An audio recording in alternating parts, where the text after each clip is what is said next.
शाळांना दर्जेदार स्वरूप मिळावं यासाठी नवीन वर्ग खोल्या, किचन शेड, विशेषतः विद्यार्थिनींसाठी स्वच्छतागृहे, सुरक्षेच्या दृष्टीने कंपाऊंड वॉल आणि सीसीटीव्ही यंत्रणा यांना प्राधान्य देण्याच्या सूचना जिल्हाधिकारी अविशांत पंडा यांनी दिल्या।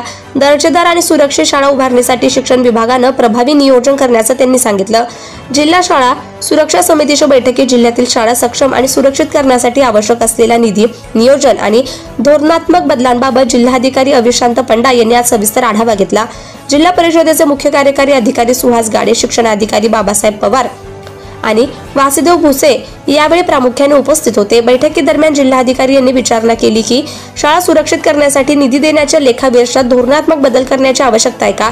विशेषतः ज्या भागात पावसाचं प्रमाण अधिक आहे तेथे वर्ग खोल्या आणि किचन शेड या वेगळ्या तांत्रिक पद्धतीने बांधता येतील का?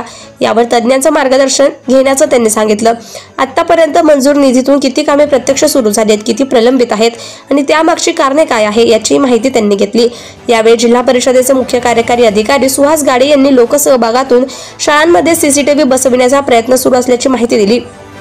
बैठकीत समग्रचे कार्यकारी अभियंता रवींद्र भरडकर, प्रशांत ढोंगे, उपशिक्षणाधिकारी विवेक नाकाडे, मुख्य अधिकारी सूर्यकांत पिदुरकर आणि संबंधित अधिकारी प्रामुख्याने उपस्थित होते।